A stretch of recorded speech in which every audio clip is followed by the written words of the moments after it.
A chair is still a chair.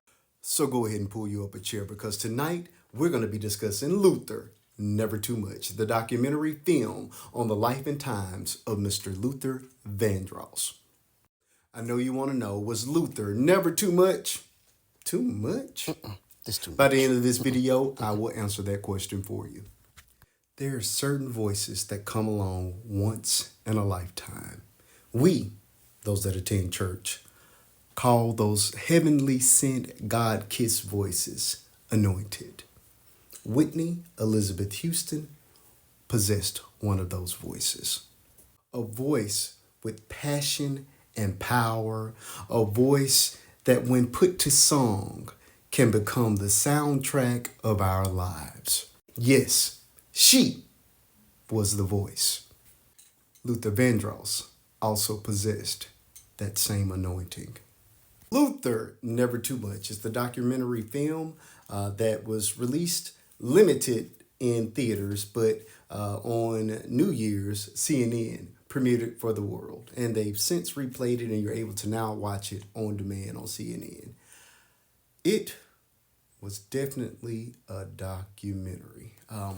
Let me first say that what I enjoyed most about this film is that it is largely told in Luther's own voice. There's archival footage, there's behind the scenes rehearsals, and then there are times that he is just pouring out his heart as we walk through the story of his life. I thought it was what every documentary should look like. I do want you all to watch it, so I will not go point for point and line for line. I've also read his biography. Excellent read. Very, very lengthy, but it was an excellent read. So I have a lot more information that wasn't included in the documentary. But for the sake of this review, I will only hit on the points that are made inside of the film. And I'm going to leave a lot of it out so that you still have some surprises along the way and some things for you to gather and come back to me to discuss in the comment section, or if you want me to go live, we can do that as well, because this film was well worth the discussion. It's a great one. I think documentaries suffer often from not having a great balance of the professional and the personal. And Whitney has suffered in that way. Again, there's such a huge catalog and such a huge list of accomplishments that you're either going to be drowned in accomplishment or drowned in the personal story. And for whatever reason, every documentary I've seen has either leaned one way or the other without giving the proper time and energy to both sides. This documentary did not suffer in that way. Never Too Much was definitely not too much. It was just enough. It was a perfect balance of his professional life and his personal life. And I challenge all people that are doing documentaries to do it in this way. We got to go down his entire musical catalog while getting to know Luther Vandross as a person. This, if you don't know who Luther is, this is the best film to watch on this person. I find it quite amazing how small the world is. He started working with Cissy Houston, mother of Whitney Houston, and worked with her for the entirety of his career. Dionne Warwick was one of his favorite singers, and Dionne Warwick, of course, is the first cousin of the Whitney Houston, and he remade a ton of her songs. Honestly, once you hear Luther's version of the songs, they just become Luther's songs. Just like Whitney Houston with "I Will Always Love You." You don't think of Dolly Parton, you think of Whitney Houston. He has a way of owning and capturing a song in his voice, in his interpretation, where you're no longer interested so much in the original. And that's not taking anything away from Dion. It's just this guy is an excellent singer. And you found clips, or I found clips of Dionne Warwick admitting to that herself, that especially the House is Not a Home, that song. Once he sang it, she said it was the definitive version of the song. So she had to give it to him herself. There's so much to cover here. I think I'm just going to hit the big three And then I'm going to leave it up to you all to watch the film, and then we can come back and discuss the ins and the outs, because I'll be here all night if I were to go line for line and everything that I know inside the book and inside the documentary.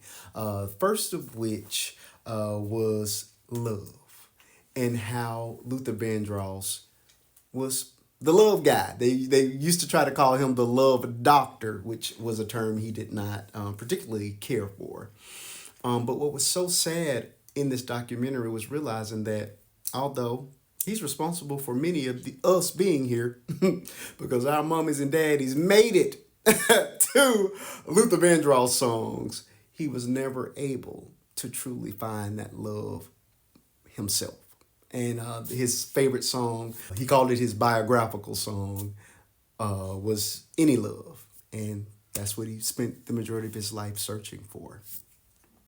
Of course, there are plenty of rumors out there that suggest that Luther Vandross was homosexual, which is neither here nor there. But Patti LaBelle was pretty much vilified in this documentary for going on Watch What Happens Live and basically outing him to the world. Again, he chose to never speak on his sexuality. Of course, the rumors were always there. But yeah, they crucified her for outing Luther Vandross. Another big point in this film was his struggle throughout his life with weight, up and down, yo-yo dieting, so forth and so on. The clip that I thought they would have included was the Whitney Houston clip where he and she actually touched on it. I actually went and found it, so I'm going to play a little bit of it. I hope they don't strike my video for it, but this is the clip that wasn't included in the film that I think should have been. Always, happy. You know what I mean? In that sense, for his music industry. Yeah, but look at how the jacket falls, and that's how the designer meant for it to happen. And then how everything just falls. She said, yeah, but Luther, he can't sing. The only thing I care about and I'm concerned with is his health. That's it. Otherwise, he could be big as a house or still as a real. He can sing, and he makes me cry. He makes me laugh. I feel his lyric. I feel his melody. I feel his passion, his love, his pain, his hurt. That clip brings us to the third of the big three. We had no idea that Luther Vandross had diabetes, which you combine that with the yo-yo dieting and being an emotional eater. It was a perfect storm, which ultimately led to his untimely death.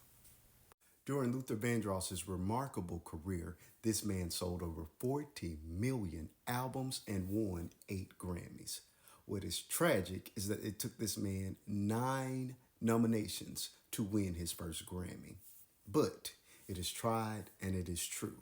If at first you don't succeed, try and try and try again. The world had no idea that Luther Vandross was suffering from diabetes. He was a yo-yo dieter and an emotional eater, both of which further complicated his health issue. In the late 90s and early 2000s, hip-hop and rap were dominating the charts and the airways, which did not leave a lot of room for classic big ballad singers like Luther Vandross. Hoping to relaunch his career, in 2001, Luther Vandross signed with legendary hitmaker Clive Davis of the newly formed J Records. Which brings us right back to Whitney Houston. If you do not know, Clive Davis is credited as the man that brought us the voice, Whitney Houston. He was of Arista Record, but after being forced out of that company, he formed his own company, J Records, and that is where Luther Vandross came. With the help of Clive Davis, who has the Midas touch in the music industry, Luther Vandross put out some of the most successful music of his entire career. Songs like Can I Take You Out Tonight? And the song the entire world fell in love with, Dance with My Father. Unfortunately, in the midst of this career comeback in 2003, 52-year-old Luther Vandross suffered a stroke, which he would never quite recover from.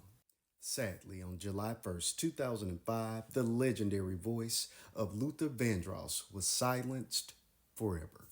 Was Luther Vandross never too much? Too much? The answer is no. This documentary film was perfect. But that's just my opinion. I love R&B, so I might be a little bit biased. I would love to hear what you think. Please drop your thoughts in the comments section. If you made it to the end of this review, I want to personally thank you and also encourage you to write in the comment section what you want me to talk about next.